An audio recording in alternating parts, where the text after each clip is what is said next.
to you and defend her still today. 'Cause there ain't no doubt I love this land. God bless the USA.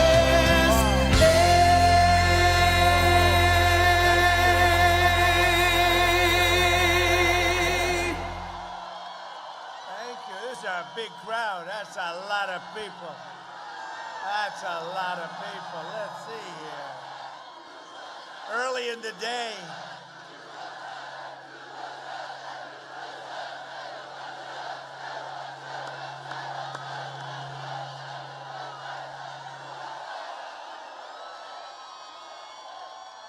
That's a lot of people. They've got themselves a big, big surprise coming, don't they, huh? It's like 4 years ago.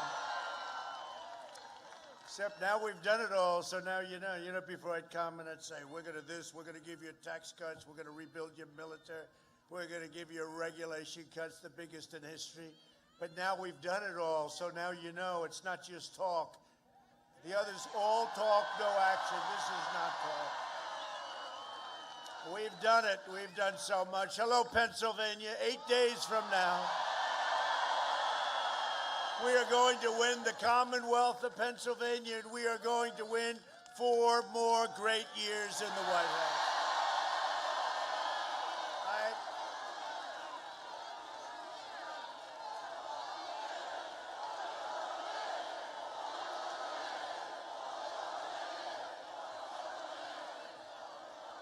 Our opponent, Sleepy Joe Biden, you heard it the other night at the debate. Did anybody see the debate? That's where he said there will be no fracking, right? No energy. How about 1 million jobs from Pennsylvania? Forget about it. His agenda is one of doom and gloom and depression and despair. He's right now locked in his basement. He's put the lid on, you know, the lid on the garbage can. That's what they tell him. Somebody said he's going to make his way out. You know, he sees we had a tremendous crowd before. We have another one of these. And, you know, those, well, I love you too. I don't know who she is, but she sounds very nice. She sounds very nice.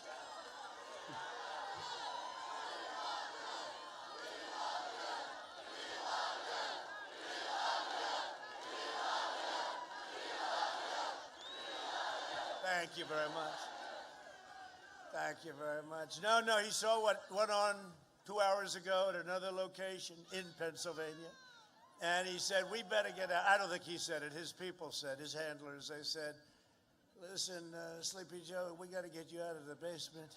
So they just announced, you know, this morning they announced he's putting the lid on, you know, the lid. And I hear it's for 5 days. 5 days, that's 50% of the campaign. No, but they just announced we had a tremendous just a lot of love, right? And they just announced he's leaving to make a speech. You know where he's going to make it? In Delaware. He always makes it in Delaware. About 3 minutes from his basement. They got to get him out. That's why. They got to get him out. They see what's happening. You know, our polls are through the roof, and the fake news is, look at all those people back there. They don't like to report it. They don't like to report it. Our agenda is one of unlimited optimism, opportunity, growth, patriotism, prosperity, and true American pride. That's what we have. That's what we have. You heard him the other night, this is going to be a dark winter. No, it's not going to be a dark winter. It's going to be a great winter. It's going to be a great spring. For the last half century, Joe Biden's been outsourcing your jobs right here in Pennsylvania. You were one of the biggest victims of it. Opening your borders and sacrificing American blood and treasure in endless foreign wars. They just never ended. Countries you've never even heard of. Now Joe Biden, and we're bringing them all back. Our boys and young women are coming all back. Now Biden is trying to ban fracking. You heard it the other night. Oh, it was so nice. He almost made it through the debate. I was a little surprised. Wasn't great, but he was fine. And then we talked the energy question. And he forgot. No, we want to wean ourselves off energy. Oh, that's not so good. And I said, Texas, are you listening? Pennsylvania, are you listening? No, he's going to ban fracking because he has no choice. His party wants to ban it. He's going to ban fracking and deliver an economic death sentence for Pennsylvania and for many other places in our country. And frankly, it affects not just places that frack and oil territory. You know who it affects? Everybody having to do with paying an energy bill. How about the $2 gasoline for your car? That's not bad, right? Remember when it used to be $5.50 and nobody saw an end in sight? We have it to $2 and even sometimes below. At the same time, we saved our great companies, our energy. We're #1 in the world now, by far #1 in the world. And Pennsylvania is a big, big part of it. In last week's debate, Joe Biden confirmed his plan to abolish the entire U.S. oil industry. I said, you mean no more oil, Joe? Well, that's what I mean. I felt like Perry Mason. You ever watch Perry Mason? That last little, it was always the last minute. I did it, yes, I did. I was Perry Mason. No oil, Joe? She even said, why did you say that? Right?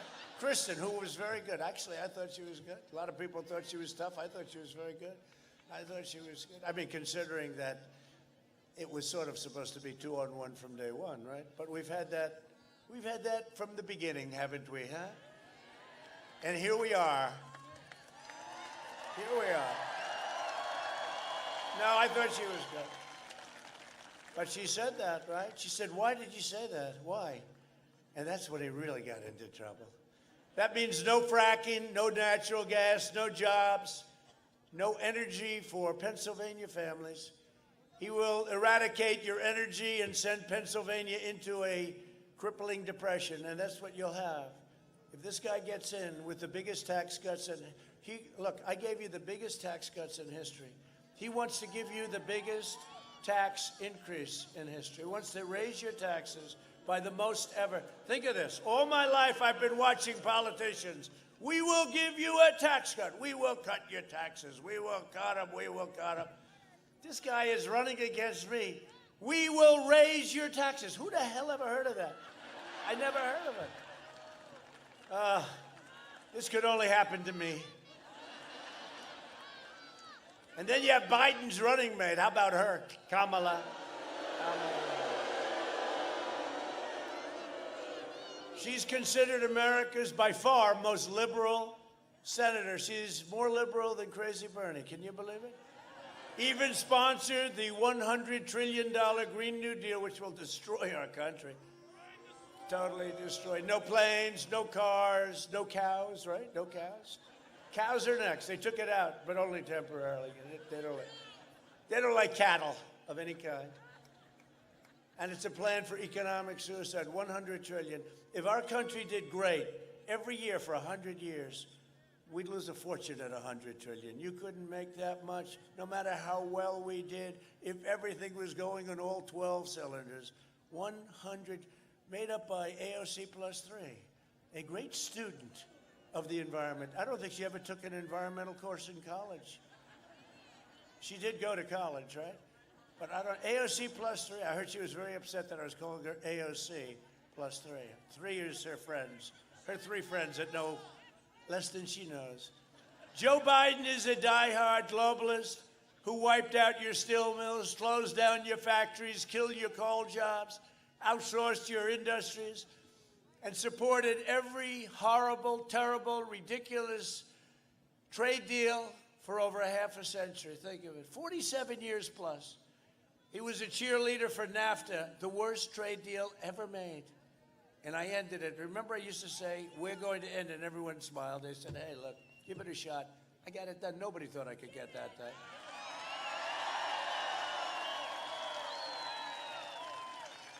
And USMCA just kicked in, and it's incredible for our country. Less for their countries, but that's okay. They're happy, sort of. Not too happy.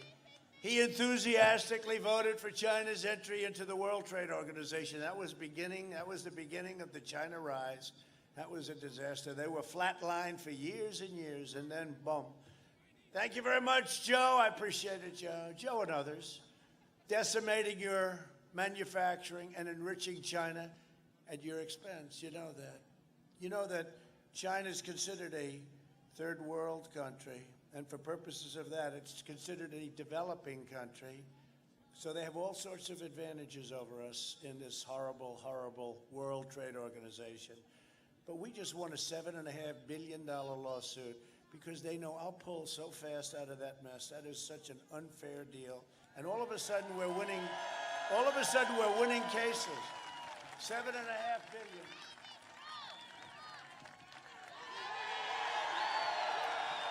$7.5 billion. They're not too happy about it. No, but think of it. They're considered a developing nation. I said, so we're a developing nation, too. We're developing. They're developing. We're developing. They get big advantages. Nobody ever said. Obama never said a thing. Sleepy Joe never said that. I'm the one that figured it out. I said, how come they're getting all these great deals? Well, sir, they're considered a developing nation, whereas the United States is considered developed. I said, we're not developed. You got to be kidding me. They were not developed. We want to be a developing nation also. And so we're having a big dispute. World trade. And how about world health, right? So we were paying $500 million a year. China was paying $39 million a year. China had more access and more power within the realm than we did. So I said, let me ask you a question. Number one, they were wrong on almost everything. I don't want to knock them, but they were wrong on the pandemic. They were called a lot of shots wrong, almost everything. They were in China's pocket. I said, just out of curiosity, let's get down to dollars. Why are we, 325 million people, why are we paying $500 million? And why is China paying $39 million? And China has more power within than we do. So if you don't mind, I withdrew from the World Trade, from the World Health, from World Health. I withdrew from World Health. And I promise you one thing, if we ever go back, we can go back for much less money. That I can tell you. You don't pay 500. No, but seriously. So they have 1.5 billion people. They're paying 39, right? We have 325. We're paying 500. Other than that, it's a wonderful transaction. I say, oh, we have hundreds. I could talk to you all day about it. We have hundreds of things just like that. Pennsylvania lost 50% of its manufacturing jobs after Biden's NAFTA and this China disaster that we signed.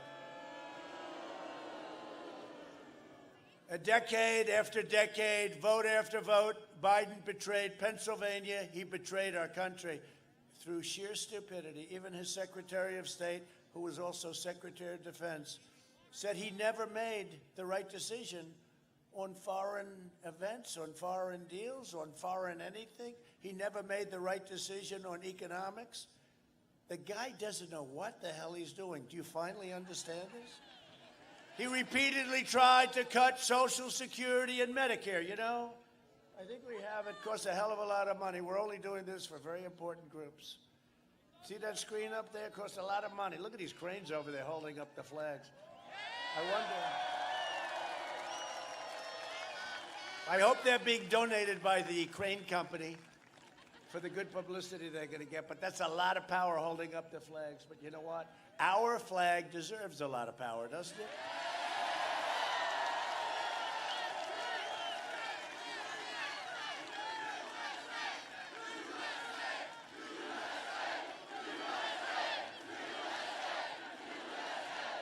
Now, after years of economic treachery, Sleepy Joe Biden wants to ban fracking, and that's what he is. That's when we have the tapes. Remember, he said, oh, play the tape. This guy went for a full year. We will ban fracking. We will ban fracking, like 100 times. I could have this thing running for hours. I just show you a couple. When it goes on. Cecil B. DeMille. When it goes on, right? I just show you a couple. But he went for a whole year. We will ban fracking, ban fracking. Then he got lucky. Elizabeth Warren decided that she wanted to hurt her, you know, her person where the philosophies are the same. So she stayed in. Think of it. Elizabeth Pocahontas Warren. She would have, all she had to do is get out before Super Tuesday, and Joe would not have won any state, right? Wouldn't have won a state. She took the votes away from Crazy Bernie. And you know, Bernie is the best sportsman I've ever seen. He loses all the time. And he's happy. Goes back into Congress. Oh. Is Bernie running again in 4 years? Does anyone know? The press. Look, I'll ask the fake news. Well, they'll give you a fake answer. No, it's true. He's a tremendous loser. He is a tremendous loser. But he did us some big favors. You know, we had a lot of Bernie's people come with us last time because they agree with me on trade. They couldn't have done what we did, but they know that we were being taken advantage of by foreign countries, many of whom are allies. You know, they keep saying, we don't treat our allies right. Well, they don't treat us right either. Got to remember that. They don't treat us right. You don't have to take my word about his record. Just take a look at this magnificent tape that we made for you, for the people of Pennsylvania, and it really pertains to you so much. Go ahead. My problem is I voted for NAFTA. I'm supporting NAFTA because I think it is a positive thing to do. And I do not pretend to be an expert on international trade matters. When you ran for president and when Barack Obama ran for president, you both said you would renegotiate NAFTA. You didn't.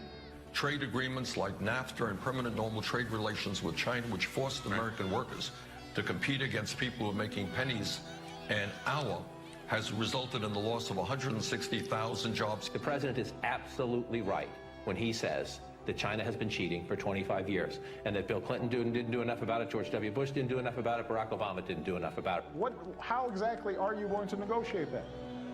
What magic wand do you have? The rising China is an incredibly positive development for not only China, but the United States and the rest of the world. Rising China is a positive development. It is in our self-interest that China continue to prosper. We want to see China rise. China is a great nation, and we should hope for the continued expansion. China is not our enemy. We talk about China as our competitor. We should be helping. The idea that China is going to eat our lunch is bizarre. The idea that they are our competition, they're going to beat us, is bizarre. China is going to eat our lunch? Come on, man. They're not bad folks. China's not a problem. Allowing China into the World Trade Organization, which you supported, extending most favored nation status to China, which you supported, those steps allowed China to take advantage of the United States by using our own open trade deals against us. No. Do you think in retrospect that you were naive about China? No. Today, we're finally ending the NAFTA nightmare and signing into law the brand new U.S.-Mexico-Canada agreement. Very special. Listen, it's hard to overstate the importance of the USMCA. This is the single biggest bipartisan legislative victory for this president and this administration. It is a huge deal. Wage growth is better than it has been since 2009. That means it is better than it has been for 7 out of 8 of the years that Obama was president. The new USMCA has powerful protections to keep auto manufacturing jobs. Since the election, we've created 41,000 brand new motor vehicle and parts jobs. But doesn't he deserve some credit for that? It's better. The USMCA is better than NAFTA. It is better than NAFTA. I never said I oppose fracking. You said it on tape. I did. Show the tape. Put it on your website. I'll put it on. Put it on the website. Would there be any place for fossil fuels, including coal and fracking, in a Biden administration? No, we would work it out. We would make sure it's eliminated. I guarantee you, we're going to end fossil fuel.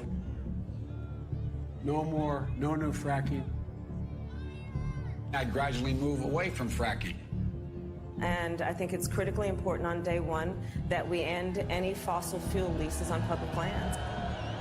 But like, what about, say, stopping fracking and stopping new pipeline infrastructure and They want to do the same thing I want to do. They want to phase out fossil fuels, and we're going to phase out fossil fuels. There's no question I'm in favor of banning fracking. I have one final question. Would he close down the oil industry? It falls. Or would you close down the oil By the way, I would transition from the oil industry, yes. Oh, I would that's transition. a big statement. That is a big In statement. terms of business, that's the biggest statement. Okay. Because We have basically one what he's final saying question, is he is Mr. going to President. destroy the oil industry. Okay. Will you remember that, Texas? Will you remember that, Pennsylvania, Oklahoma? Vice President.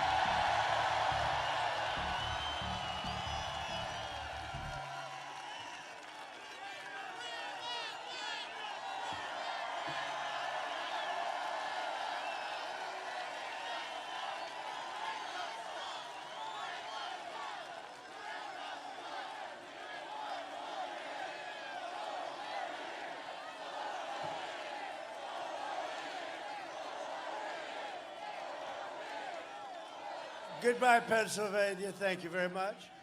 Make sure you vote properly. No, I'm kidding. What do I have to speak about? Okay, he's going to destroy your economy. I mean, he said it. And then he says, you know, he lies. He goes and says, for a year, there will be no fracking. Then he goes and he says there'll be fracking because he comes here. Somebody explains that you have 1 million jobs in fracking.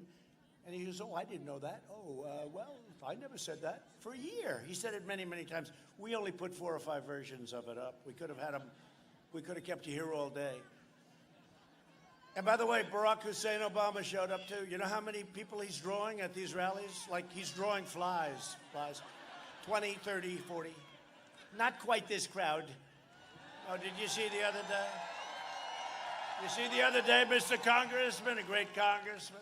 He had 41 people, but the press never shows that. They show him speaking. Now with me, I want the opposite. I want them to show this crowd, you know, in the middle of the day on a Monday.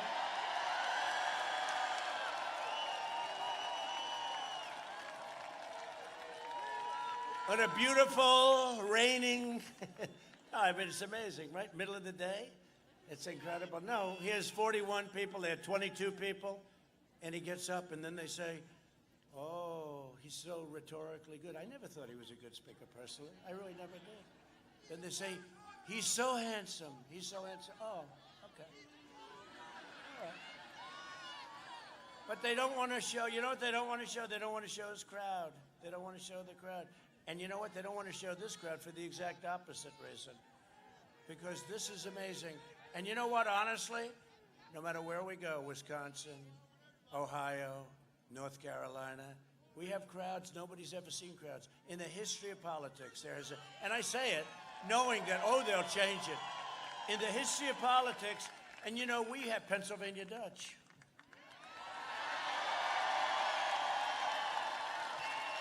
Don't tell anyone, you know, they're great people. They're great people, but they're not known for going out and voting for a lot of reasons. Don't tell anybody, but the Pennsylvania Dutch are voting en masse. Huh? They're voting. I heard that the other day. They said, we can't have a man who sleeps. They work hard. We can't have a guy that sleeps all day in a basement. We can't. We like Trump. We like Trump. That's great. Thank you. There's a little relationship there. You know, a long time ago, a little relationship there. Hard workers, incredible craftsmen.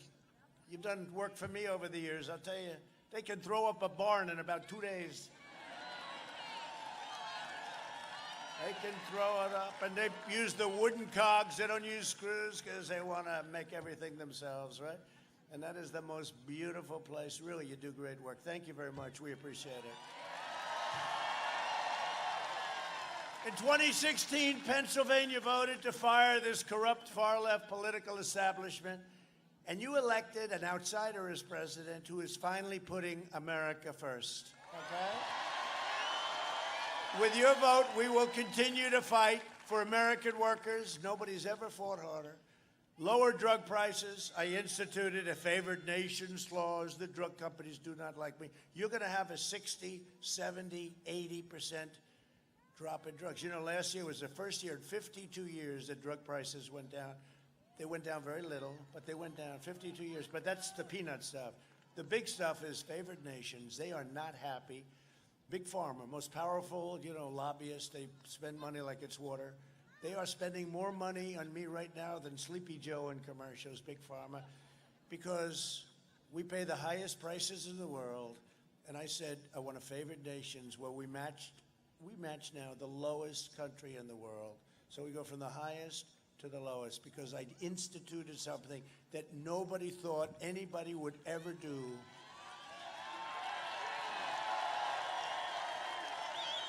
And they want to make a deal. You know, they all get paid like $35 million a year. They're very smart. I used to say, if you don't cut your drug prices, I'm going to institute favored nations. Oh, we don't mind that, sir. We don't mind that. We don't mind that. When I did it, they went crazy. They're good poker players. But they want to make a deal, so let's see. Maybe we'll make a deal, maybe we won't. But in the meantime, you have favored nations. I'm telling you, I see the great Jeffrey Lord there. Is that Jeffrey Lord? You're going to drop Jeffrey, formerly of CNN, and then he became a Trump guy, and CNN said, we got to get this guy off. We got to get him the hell out of there. You look good, Jeffrey. You look good. He's been a great guy, actually. He was in a hostile territory for a long time. But he knew what was right. He always knew what was right. Thank you very much, Jeffrey. We want to support our police, protect our great Second Amendment, defend our borders, and ensure more products are proudly stamped with that beautiful phrase, made in the USA. We're doing that. Remember when I campaigned 4 years ago? I said, we will be saying Merry Christmas again. We do. Huh? Remember? The department stores, they didn't like Merry Christmas. That was not politically correct. Oh, yeah? They learned. And they'd say Happy New Year, and they'd have their card in the snow and the whole thing, but they wouldn't say Merry Christmas. They were all saying Merry Christmas again. That's the way we have to have it. I told you that. We will deliver record prosperity, epic job growth, and a safe vaccine that quickly ends the pandemic, which is ending with or without. And we have the vaccines. They're going to be nobody would have them. It would be years before you had them. What I did with FDA, and FDA has been terrific, but it was called a slightly speedier process, okay? And totally safe. We will have the vaccine like momentarily, and we're all set to distribute it before the end of the year, maybe substantially before, but it's going good. But we are going to get ourselves back to normal life. I said normal life. Where we were 7 months ago, we had the greatest economy in the world. We had the greatest economy in the world. We want to get back to exactly that. And we're in a super V right now. You see the numbers, the housing numbers, the automobile numbers, all the numbers, the way they're coming back at a level that nobody's the job numbers. 11.4 million jobs in a short period of time. We will be back very quickly. We'll never forget what China did to us. We will never, ever forget. You know, I signed a great trade deal with China. They ordered it's the largest order of corn, the largest order of soybeans, beef, cattle, ever a few weeks ago, because they want to keep us happy. They want to keep us happy. But you know what? We're not happy. We're not happy. What they did to us, they could have stopped it. They stopped it from going into China, the rest of China, Wuhan, and they stopped it.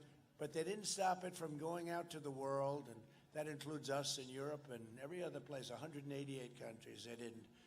Next year will be the greatest economic year in the history of our country. You see it all happening. And watch, Pennsylvania is a late voting state, by the way. You vote late, and I love that. I like voting a little late because you can see what we're doing. We've done an incredible job with a lot of different things, but you're going to have a GDP number. The Atlanta Fed said, now the highest, I think, was 8%, 9%. It was not, it was high. They projected 35% increase in GDP. Nobody's ever had that. I'll take 25% right now, okay? They projected a 35%. And that number will come out on November 1st, right before the election. So if you'd like to wait, everybody here is sure about Trump, but if you happen to be a little bit nervous, just wait. And we're going to have a 35% or 25%, but it's going to be magnificent because we are doing great. It's the greatest comeback anywhere in the world economically, and we went down the least of any country in the world. So remember that. I gave working families record-setting tax cuts, largest tax cuts in history. And in my second term, I will cut middle-class taxes even more. We're cutting the middle-income taxes very substantially. We're doing another cut. And what it does, to be honest, it brings more business. It brings more jobs. You have to see, in terms of what we did for business, companies are pouring into the United States.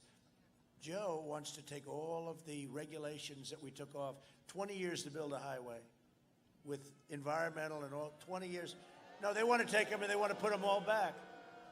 Now we have it down to 2 years to build a highway, and it could be one, and it may be that you don't build it because of environmental or safety, and that's okay, but you're going to know fast, right? You're going to know fast, and you will build it, but you're going to know fast. 20 years, we have much worse than 20 years. We have highways that have taken 21, 22, 23 years and then never got approved. How about that? You go work on something for most of your adult life, and then they reject it at some environmental board, 3-2. No, we're going to do it in a year. We're getting it down to a number that's, and by the way, it's going to be much less expensive, much better. We have highways that started as a straight road from here to here that ended up like this. It cost 100 times more, much more, because it took so many years. And we're not doing that anymore. We'll put it in, we'll either get it approved or not get it approved. It's a big impact. That's one of the reasons that our foundations are so strong. That's one of the reasons that we can make a comeback. Nobody else can make a comeback like us. We have the greatest country in the world.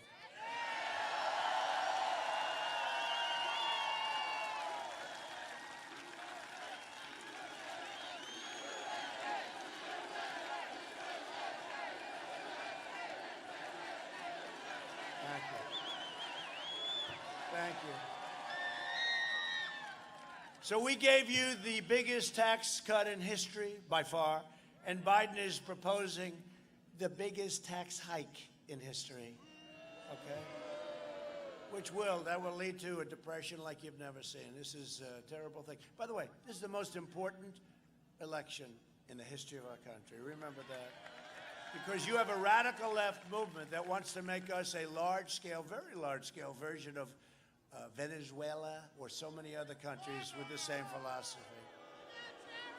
And it can happen. You know, 18 years ago, Venezuela was a very rich, beautiful, powerful place. Now they don't have food, they don't have water, they don't have medicine, they have nothing. Nothing. They have oil. It's worthless. The whole thing is like what's happened. This would be a very, very large-scale version of the same thing. And it can happen. When you see these people and what they want to do, it's the same thing. It's all the same thing. Doesn't matter the size. We're much bigger. But it'll happen. We can't let it happen. This is the most important. And I never thought I'd say it, because what we did all together, most of you were with us 4 years ago, nobody thought that anything could ever be more important as an election than that. This is now the most important election we've ever had. It's a choice between a Trump super recovery and a Biden depression, and it will be a depression. It's a choice between a Trump boom and a Biden lockdown. He wants to lock down the country. Now, wait a minute. We understand the disease. We have to take care of our older, wonderful people, our elderly, especially if they have heart problems, diabetes problem in particular, different problems, and we do that. But look, I mean, I got it, and I'm here, right? I'm here. Great. We have great medicines now, great therapeutics, and First Lady got it, and she's doing great. But you know who else got it? Barron. My very tall son got it. He's definitely tall. He's very young, he's very tall, and he's strong. And you know, the doctor said, sir, I hate to inform you, Barron has tested positive. I said, tested positive for what? And they go, corona. They go, you know, there's about 30 different names, right, for this. I call it the China virus because that's where it came from. The China plague. No, Barron has tested. And I said, wow, that's too bad. Well, he's going to be good, sir. 99.9, right? 99.9. So I said, how you feeling, Barron? Good. Why? What's the problem? He didn't even know. I said to the doctor like 2 minutes later, how's Barron doing? Oh, he's okay, sir. He's fine. I said, what do you mean he's fine? It's gone. The young kids, they have a strong immune system. I've gained such respect for them. They have a much stronger system than we do, whether we like it or not. So it's one of those things. But we have to do that, and it's incredible. But we have made such strides. It's absolutely an amazing thing what we've done in a period of 7 months. Because, you know, I'm the president of the United States. Thank you very much. I'm the president of the United States. I can't lock myself in the basement of the White House. I can't. I can't lock myself in a beautiful bedroom in the White House upstairs. I can't do it. I can't do it because we have things to do. We have people to meet, and I'll have meetings. Sometimes I'd have meetings with a lot of people that were pretty much unavoidable if you're the president. I mean, you can go and just lock yourself away. You can't do that. And I'd leave those meetings, and I'd say, even with Gold Star families, you know, they're looking forward for months and months, and they lost their son or their daughter or their husband or their wife, and you can't cancel that. And I say, boy, and I'm not referring to that. So many of the meetings I'd have, I'd say, that's a little risky, right? That's a little risky. And then one day you get it, and that's okay. You get better. We have such great, I think, cures. Regeneron, I mean, to me, that was like a cure. I don't know, maybe it would have been fine without it. But let's say I didn't want to take a chance, if I have my choice, I'll do whatever. I often tell the story about, when you're president, you have a lot of doctors. And I had 12, and the best. He's great. Sean from the White House doctor is fantastic. He really is. They're great, talented people. And the Walter Reed Hospital is incredible. I see what they do to our young, incredible soldiers that come back with horrific injuries, and they do their job. And Johns Hopkins, and I'm sitting in bed, and I'm saying, I don't feel so good, doctors. And they say, I say, where are you all from? And I get a list of the who's who of the world, right, these 12 guys. And they each, he says, and they each, thank you very much. I think that's a compliment. But they each have like a specialty. And I'm sitting around, I'm laying there, and I want to get the hell out. But I'm not feeling the best I've ever felt. I haven't been used to that. And all of a sudden, hands go all over my body.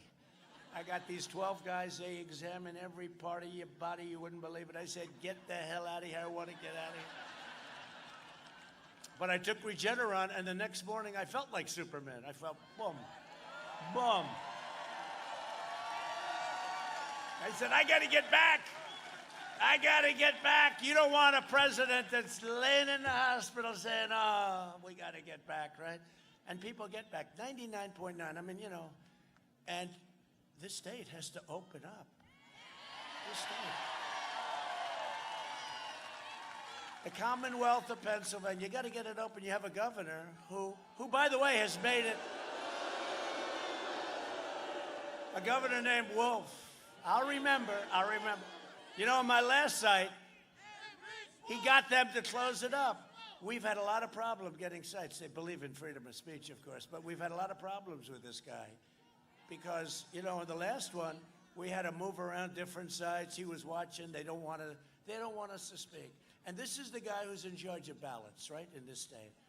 So what do you think he's going to do with the ballots, right? And this is the guy that we just sued because they don't want to have poll watchers in Philadelphia. So why don't they want to have poll watchers? What's wrong with people watching the votes? They don't want to have poll watchers.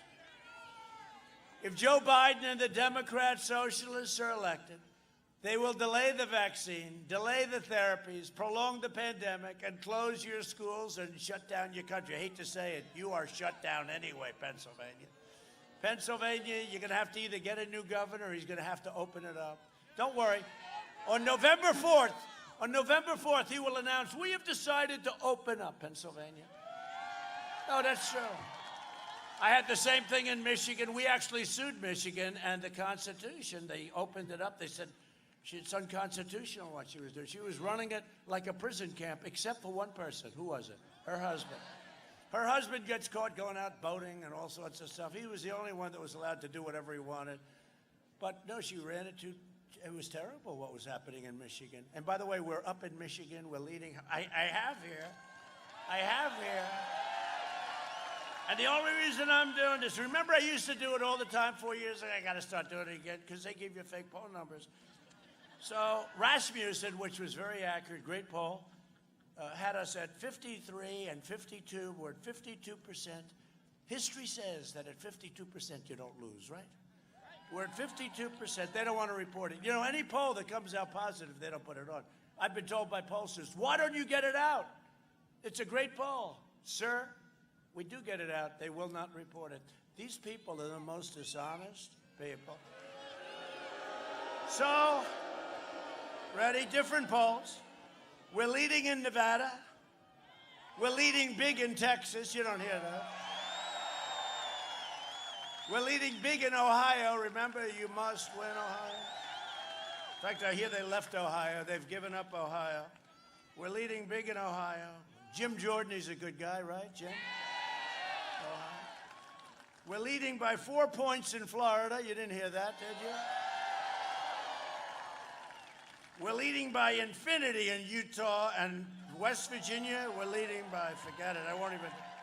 We're leading by a lot in Utah. We're leading by 20 points in West Virginia, 20. In Georgia, we're leading by 4 points. And I think it's much more. By the way, 4 points, and then we have Jeffrey Wright, the hidden voter. A lot of you people are hidden voters. They'll say, who are you voting for?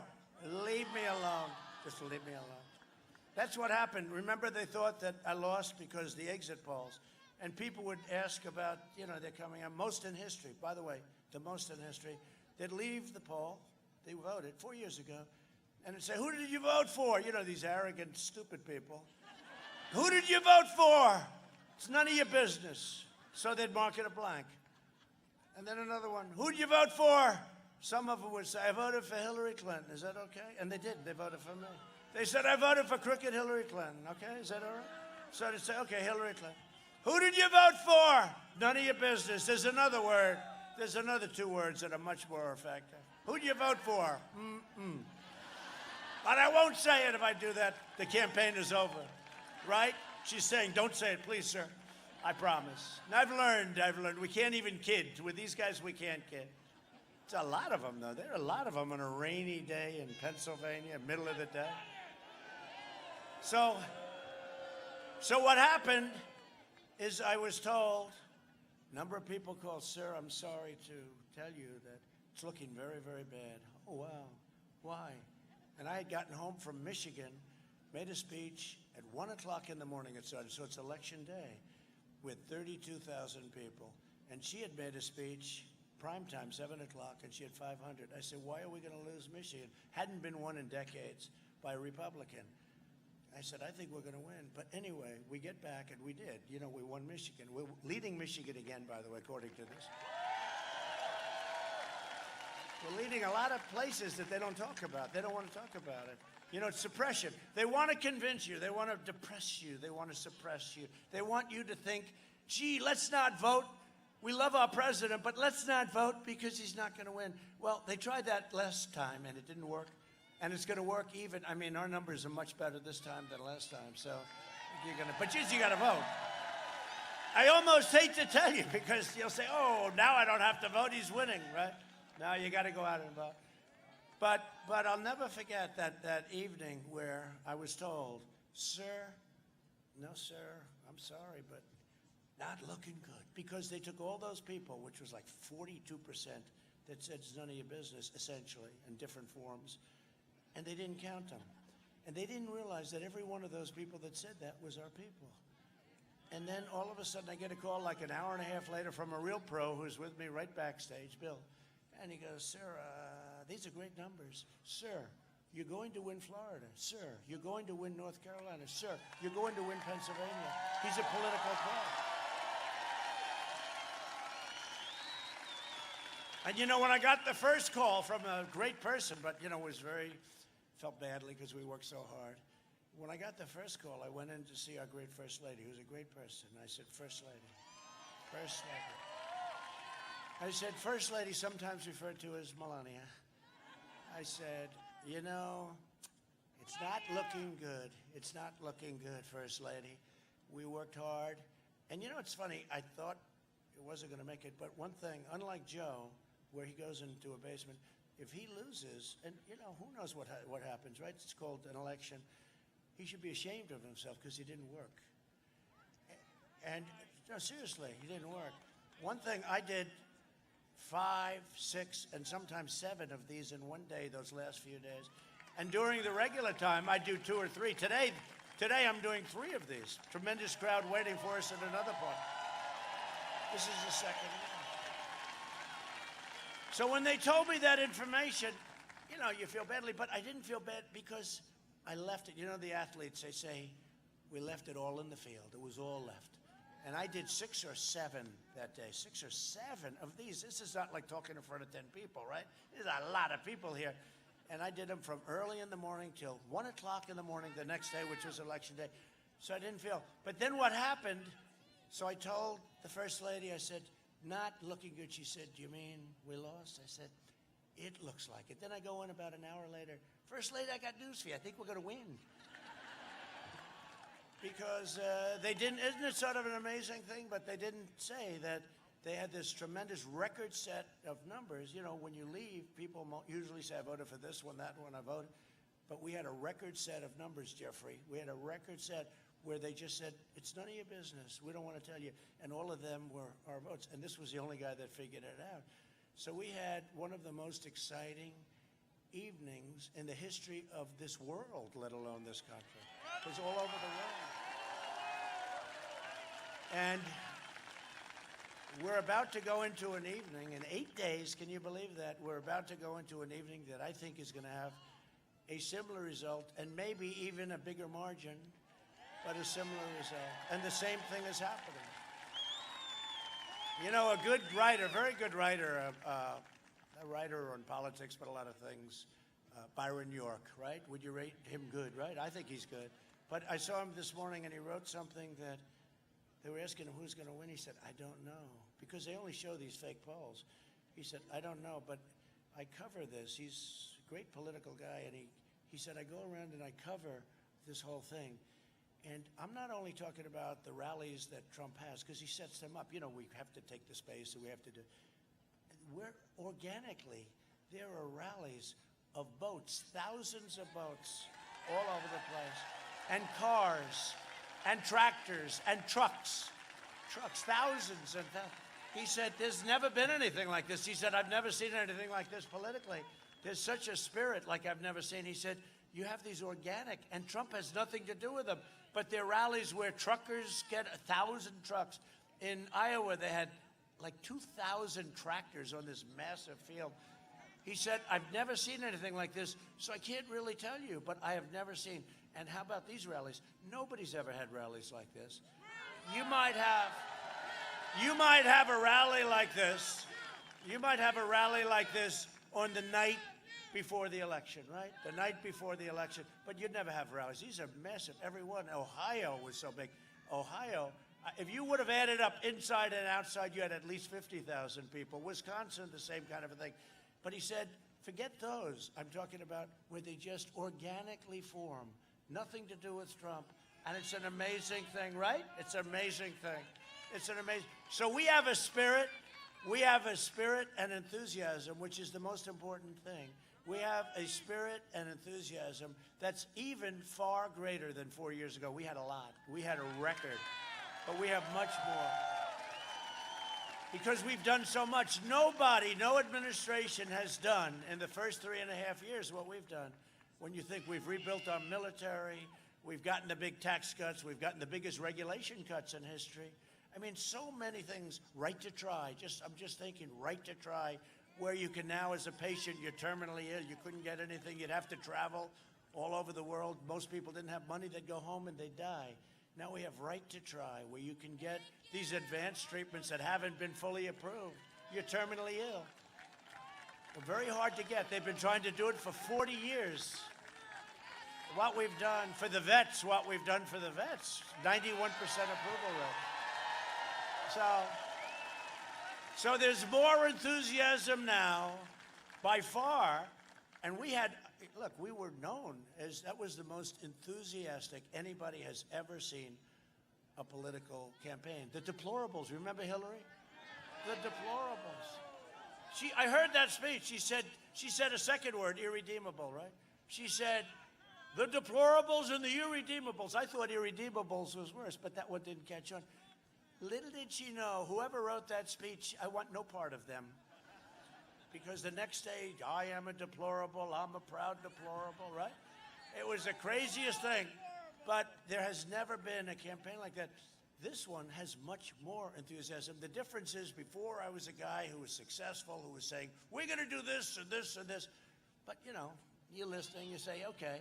Now we have done, according to two of those people, by the way, that I see there, we have done more than we promised, like Space Force. We did Space Force. I never talked about Space Force, right? Think of it. We have now, Space Force, a sixth branch of the military. It's been 75 years since that happened, the Air Force, right? Now, I realized when I was in office that we needed it, because I saw Russia and I saw China in particular. And I saw them and I said, well, we need this. And that's very hard to get, and we got it. We did much more than we even talked about doing. But the main thing is we did it. We got it done. And that's why there's even more enthusiasm now than there was 4 years ago. That's a long speech. Let's get back to the teleprompter. Should we get back to the teleprompter or just keep going? Isn't it nice to have a president that doesn't need a teleprompter? Isn't that nice? How about where they give Sleepy Joe the questions? They give him the questions. We're going to ask you these questions. And then they give him answers, and he's reading the answer. Reporter, sir, could you please ask what flavor ice cream do you have? They never asked me a question like that. What flavor do you have, sir? I have, he wasn't actually sure, actually. I have vanilla and chocolate. I said, they never asked me a question like that. Even Crazy 60 Minutes, you see it last night? She was so hostile to me, and with them it was softball. But you know what he did yesterday? He called me, he called me George yesterday. He didn't remember my name. I'm insulted by it. I didn't know, was I supposed to be happy or was I supposed to be sad? He called me George. And then I hear the reporter sort of said, no, it's not George. Donald. We can't have this. Look, our country is too important. President Xi is 100% sharp. Putin, 100% sharp. Kim Jong-un, North Korea, 100% sharp. We can't have this. This is not a game we're playing. If Biden and the Democrats, socialists are elected, they will raise your taxes, bury your regulations. They will bury you in regulations, dismantle your police departments. You see that? Dissolve our borders. Wall is 400 miles long now. It's almost complete. Almost complete. And it's everything that Border Patrol wanted. We gave them their ultimate wish list. We said, let me see what you want. How about concrete plank? I like concrete plank. It's cheap. They said, no, sir, we have to see through it. We'd like steel because it's stronger than concrete, but we'd like concrete also. So we have the bars, and then we have concrete in the bars. And then, sir, we'd like rebar in the middle. So we have rebar in the middle. No, it's really incredible, and it's had a tremendous impact. It's the safest border we've ever had now, which was a very good time. And Mexico is paying for the wall, by the way, for those people. You notice you don't hear anything about the wall anymore. It used to be like when they thought I couldn't get it done. It was every day. He is not going to be able to get it done. Remember, Pelosi was fighting us like crazy, saying walls are obsolete. We don't need walls. We need drones to watch the people pour into our country. Right? We need a drone 1,000 feet up so that we can watch people pour right in. Now, we have drones, too, and they work off the wall, okay? That's a good combination. But they were just going wild.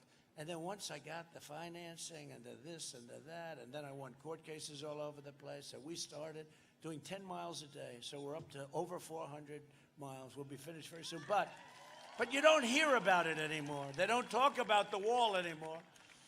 They want to confiscate your guns, terminate religious liberty, and pack the Supreme Court with radical justices who will shred the Second Amendment. You better get out and vote.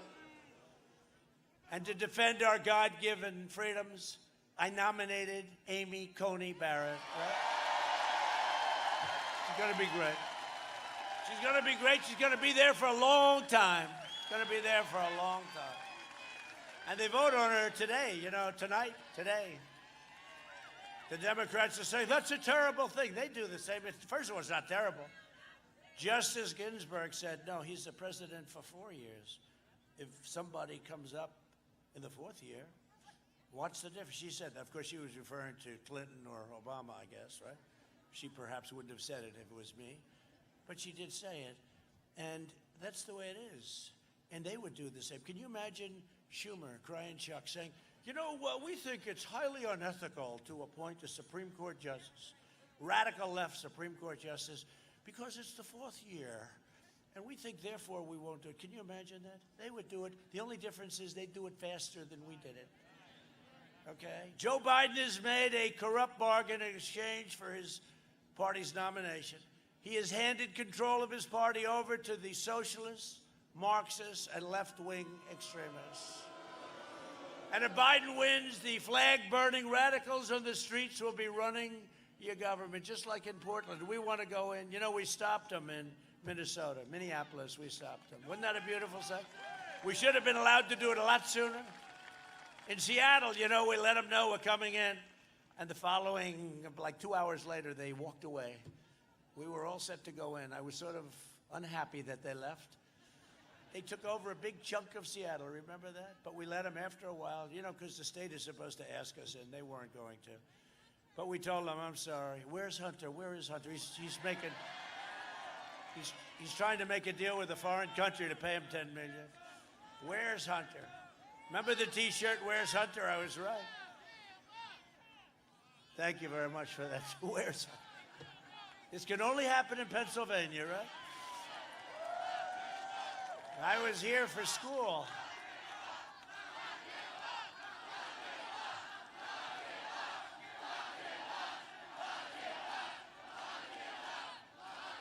So they don't talk about Hunter in the news now. You know that, right? I give a lot of credit to the New York Post who endorsed me on their cover today. I'm not giving it. But they don't talk about Hunter because they're not allowed to, because we don't really have freedom of the press. We don't, okay? We don't have. They have totally taken this horrible scandal, the second biggest scandal in the history of our country. The first biggest was they spied on my campaign. That's the biggest. And they got caught. But the second is this, and they won't even talk about it. They won't talk about it. And the tech giants will shut everybody down. And you don't even hear. Here's a guy, had no job, and now all of a sudden he's making millions and millions of dollars a year, and they don't want to talk about it. And they know it's wrong, but that's called the opposite of freedom of the press. That's called the opposite, and they should be ashamed of themselves. And you know the beautiful thing is that we have a voice, and we're allowed to talk to people.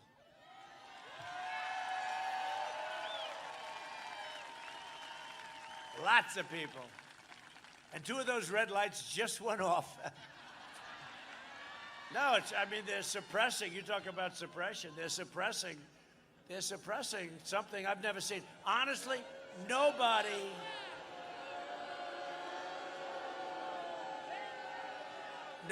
has ever seen anything like this. Even I'm not a big fan. I think press is incredible. I think it should be incredible.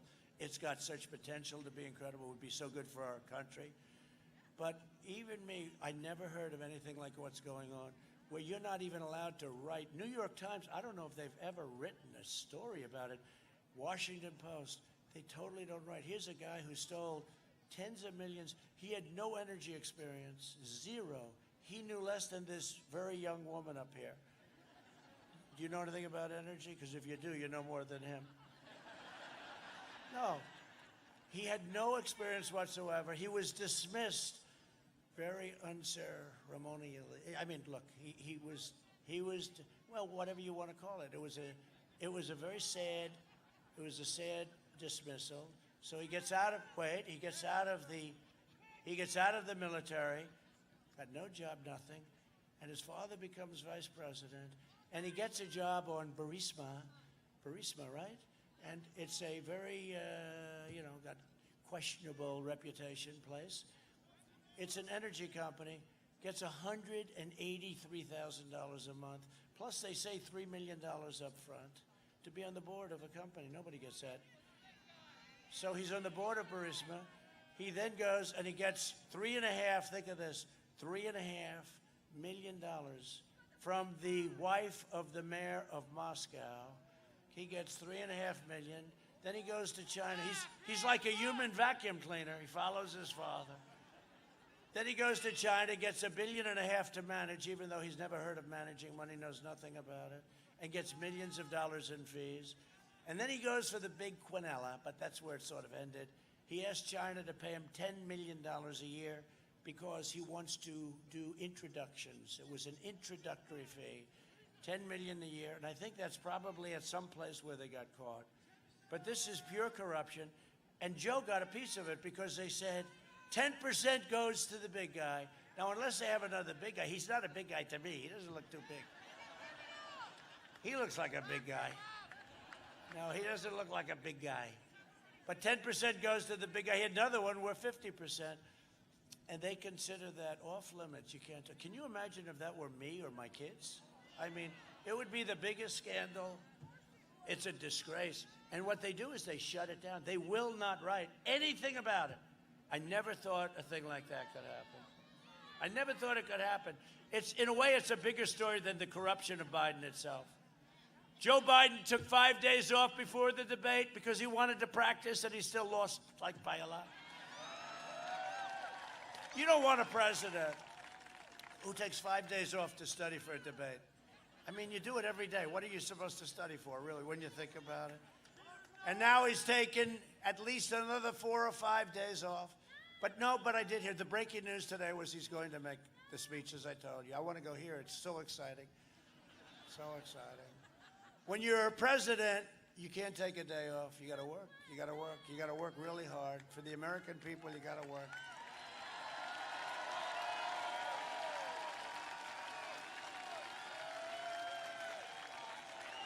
And if Sleepy Joe ever got in, he wouldn't be in charge. The radical left will be in charge of the party. They will do, including fracking. There won't be any fracking. You can forget the frackers out there. Enjoy your life, but it won't be in the life of fracking.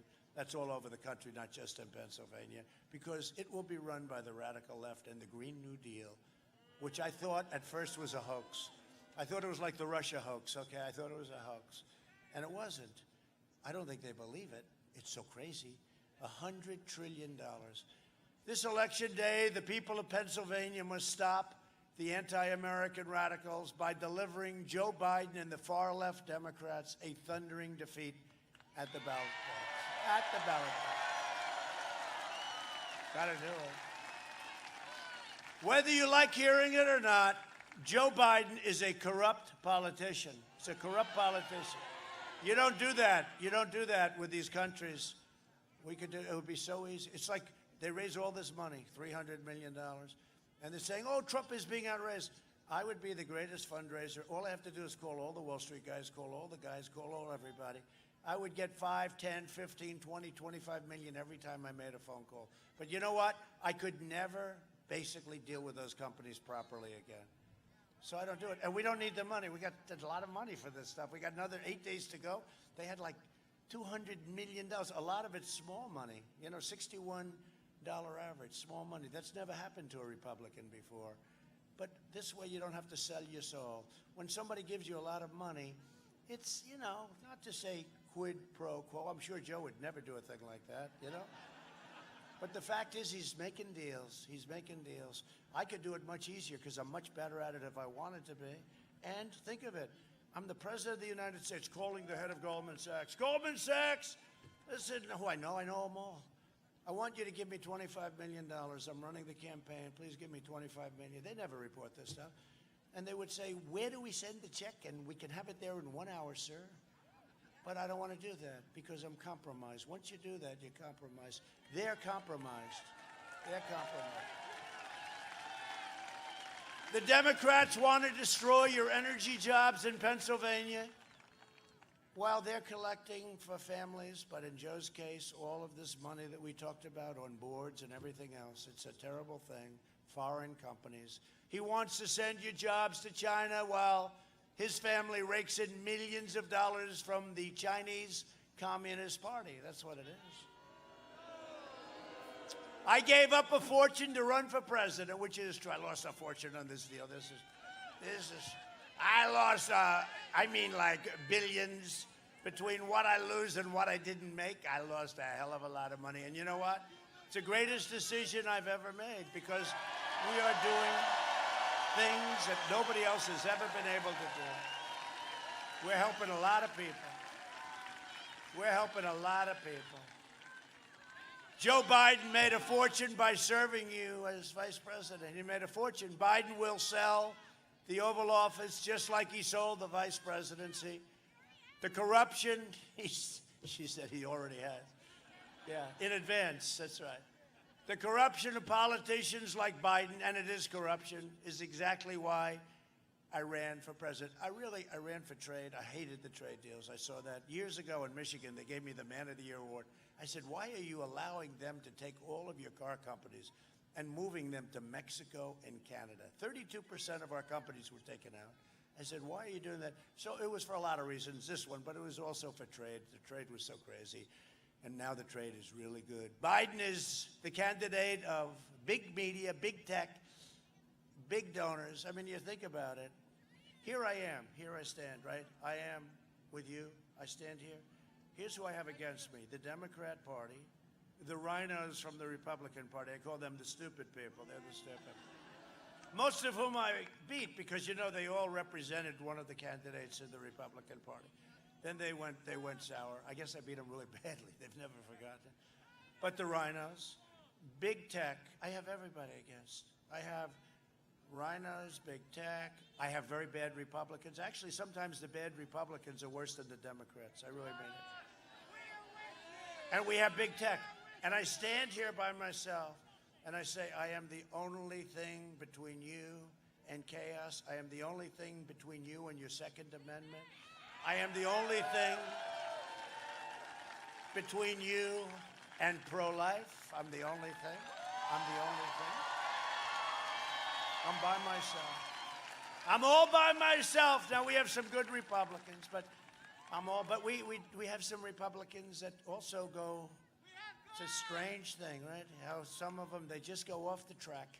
And they always have. This is not unique to us. They always have for some reason. We have some great ones, but we have some bad ones too. If I don't sound like a typical Washington politician, it's because I'm not a politician, if you haven't noticed. And if I don't always play by the rules of Washington and the Washington establishment, it's because I was elected to fight for you. And I have fought harder for you than any president has ever fought before. So we're joined by a couple of real warriors that I'd like to introduce. Congressman Scott Perry. Scott, thank you very much. Warrior. Congressman Lloyd Smucker. Two great guys, really fighters. They're warriors. We had some great fights that we've won, haven't we? We have some great people in the Republican Party. Candidate for Pennsylvania State Treasurer, Stacey Garrity. Stacey? Great. Vote for Stacey. You doing well, Stacey? Good? I heard you're doing great. And Chris Cox, Bikers for Trump. Did you ever hear of Chris? This guy. He was great. I went. You know, Chris says thousands of bikers. I don't know why the hell the bikers like me so much, but they like. Chris told me I might be at 99 to 100%, but Chris is great. And no matter where I'd go, I'd have these bikes, thousands and thousands of bikes. I never saw. And I'd say, come on in. Can you come in? There's no room for them, right? They didn't want to come in. They said, sir, we're not here to listen to you speak. We're here just to protect you. We want to protect you. Think of that, right? Now, when they say Big Joe, that doesn't work, but that guy is big. Thank you very much, Chris. Great job you're doing, and I appreciate it. No, it's true. He said, no, sir, we're here for... And I felt so safe. I have these guys, tough guys, definitely tough. And they're sitting on those Harleys mostly, I guess, right? There, they felt good. That was never my deal, okay? I like the limousine better. I don't know why. But, you know, they're going boom, boom, and I never felt safer. It's true. There was just a tremendous love that we had right from the beginning, right? 4 years ago, right from the beginning, and it stayed that way, too. We're with them all the way.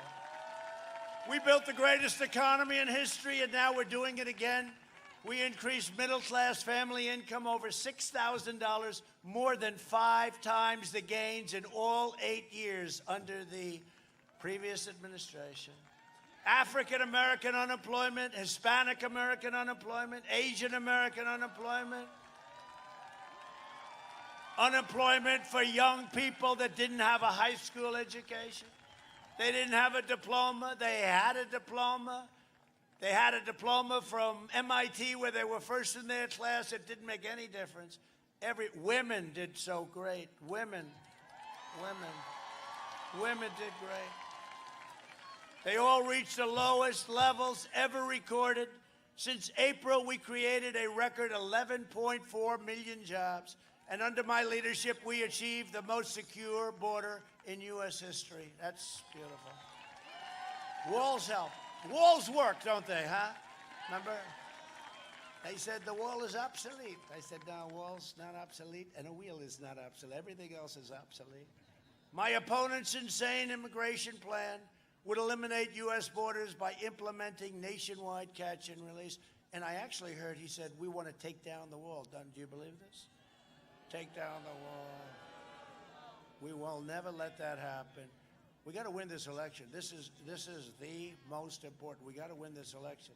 No, they want to take down the wall. His plan, I don't think, you know what, I don't think Border Patrol would let him, okay? You want to know the truth?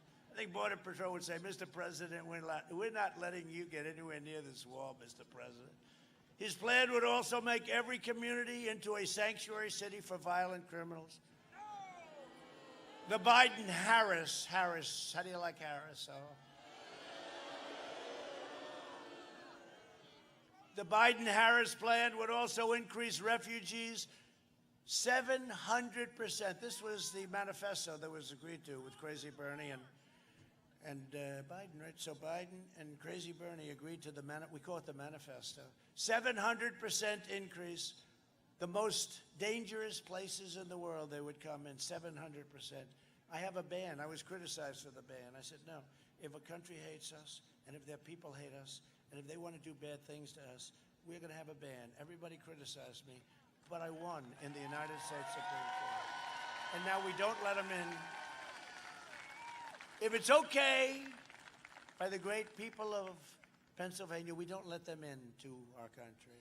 We want people that will love us and work with us and be a great help to us. That's what we want. So we have a ban.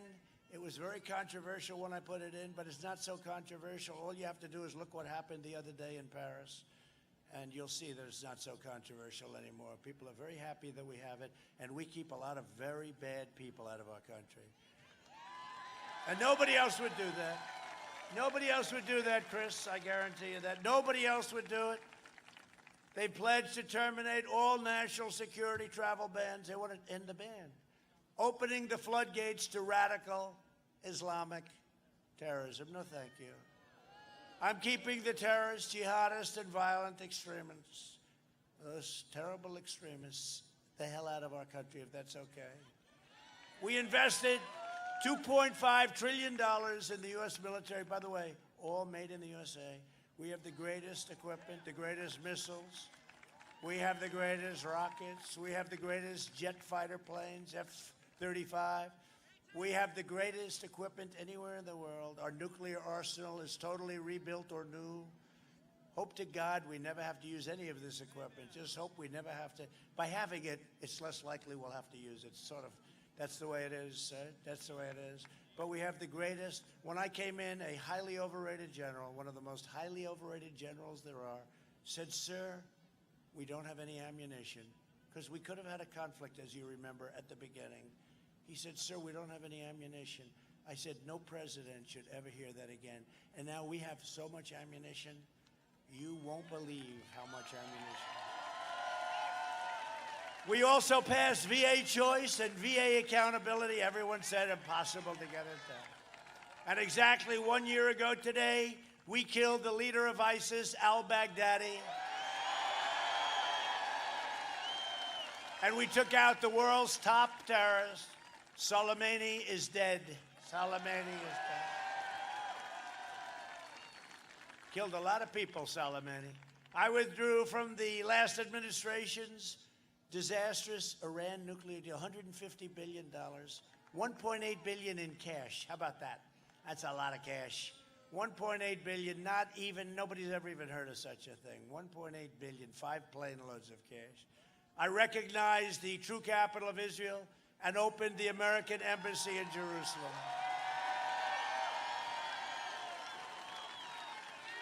Every president for decades, they campaigned on that. Every president, look at that, that's nice. Every president for decades campaigned. They said, not so easy to do, but I did it. Instead of, and I got the building built, right? Fast. We got it built for a tiny, tiny little fraction of what it was supposed to cost. Instead of never-ending wars, we are forging peace in the Middle East. You saw what just happened. You saw what just happened, right? Sudan yesterday, Sudan, UAE, United Arab Emirates, right, Bahrain, and we have them stacked up. They want to come in. And we did it the exact reverse as I've been trying to do for 40 years. I said, that one doesn't work. And it's all working out very well, and there's no blood in the sand, and they want to come in. A vote for Republicans is a vote for the American dream. It's very simple. It is a vote for the American dream. You know, the Republican Party is the party of Abraham Lincoln, right? I always say, you know, when they start saying this or that, I say, no, it's very easy to be presidential. I can be more presidential than any president in history, with the possible exception of Abraham Lincoln when he's wearing the hat, right? Actually, doing this is much tougher than being presidential. Doing what I do is much tougher. And if I was presidential, perfectly presidential, there'd be about 3 people like Obama had the other day, 3 people. And in conclusion, over the next 4 years, we will make America into the manufacturing superpower of the world, and we will end our reliance on China, which is already beginning.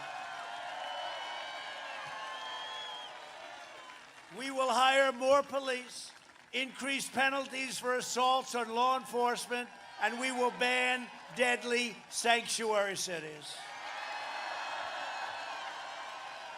We will uphold religious liberty, free speech, and the right to keep and bear arms. We will hold that. Second Amendment. Second Amendment.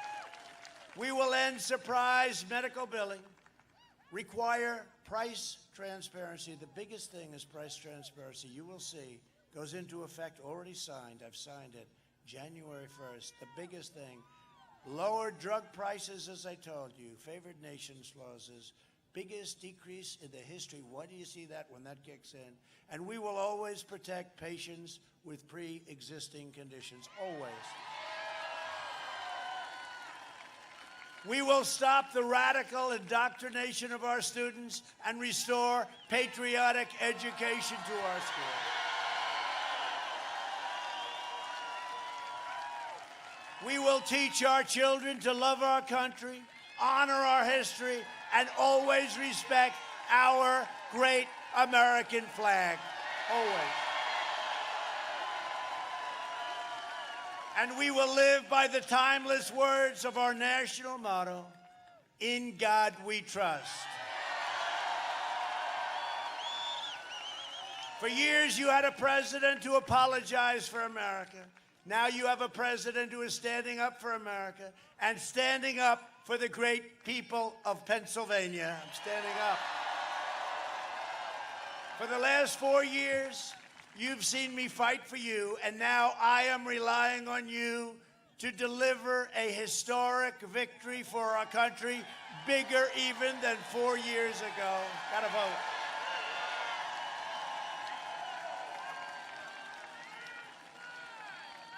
By the way, could I ask, you know, Pennsylvania's it's known as a very late voting state, which is good, which is fine.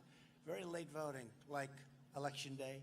Very unusual, actually, but I understand it. You want to make sure your vote is counted. You don't want the ballot hoax, because when you see it, they'll have so many problems. You know, they throw away ballots if it has the name Trump on it, boom. They printed ballots. Some ballots, I think 25,000 were printed for a certain state. It was missing one little thing, the name Trump. So a lot of bad things happen, but Pennsylvania's smart. You vote late. Who has voted? Raise your hand. Yeah, that's what happens. This is going to be a red wave. Who is going to vote? Yeah. This is going to be, and I'm glad you saw the last debate. You know, did you hear the #1 thing on Google was, how do I change my vote? Did you know that? How do I change my vote? Something like hashtag. Did you hear that? Hashtag, how do I change my vote? They watch the debate.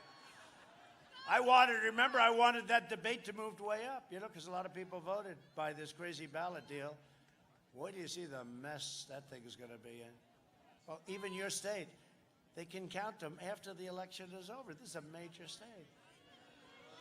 They want to count them. So they don't want poll watchers, and they want to be able to count votes after the election is over. What does that mean? We're going to wait? The whole country is going to wait? So we'll see how it all ends up. It's all in court. It's all a hoax. And let me tell you something. The Democrats know how crooked it is. They don't. And then they talk about, he's not for freedom. He's not for freedom. Our president is not for freedom. And he's not looking for an easy transition and safe transition. What about the transition that I had, where you spied on my campaign and you tried to take down the President of the United States? That didn't work out too well. But they want a friendly transition, right, Jeffrey? A friendly. But, you know, the only problem is, look at the transition they gave us. They fought us tooth and nail for years. Russia, Russia, Russia. 48 million spent on Mueller, that whole hoax. 48 million. No collusion, right? So no collusion. $48 million. No, they want a friendly. First of all, here's the main thing. Let's not lose, and then we don't have to worry about it.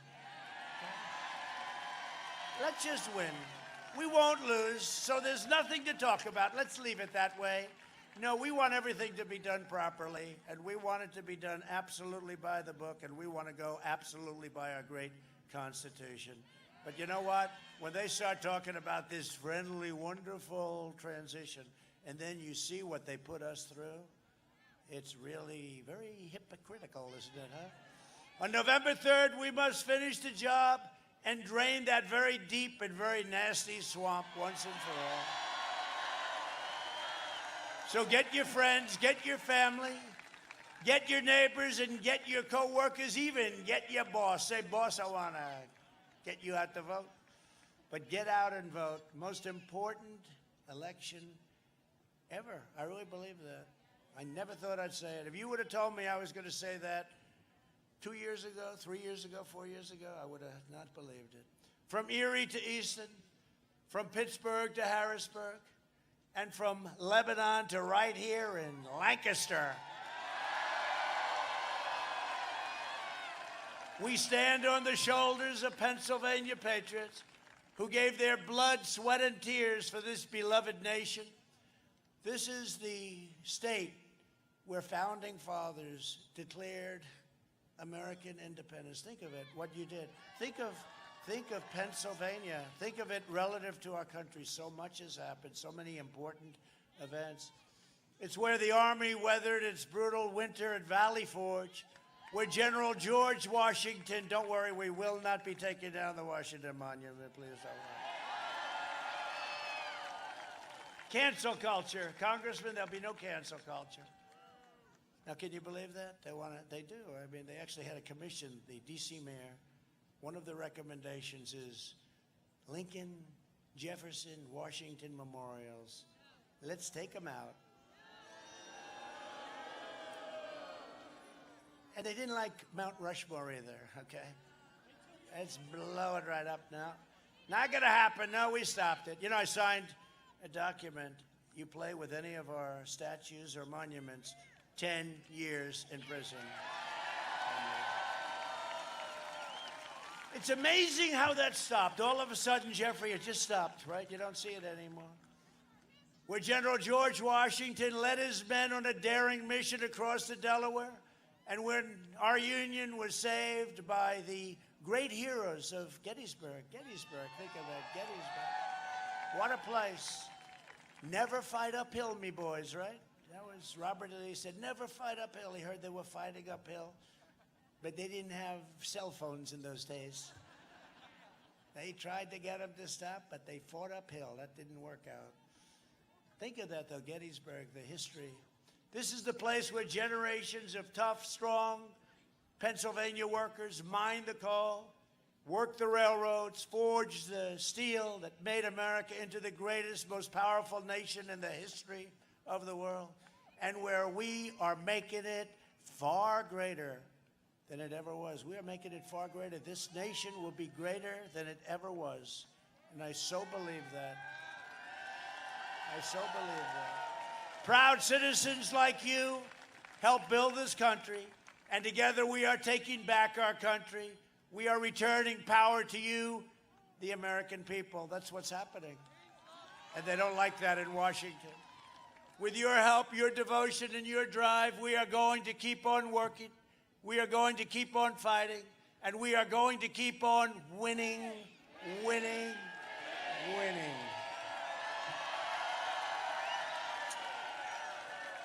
We are one movement, one people, one family, and one glorious nation under God. And together with the incredible people of Pennsylvania, we have made America powerful again, our military. We have made America wealthy again, your stock markets, your 401ks. We have made America strong again. We have made America proud again. We have made America safe again. And we will make America great again. Thank you, Pennsylvania. Thank you. Thank you very much.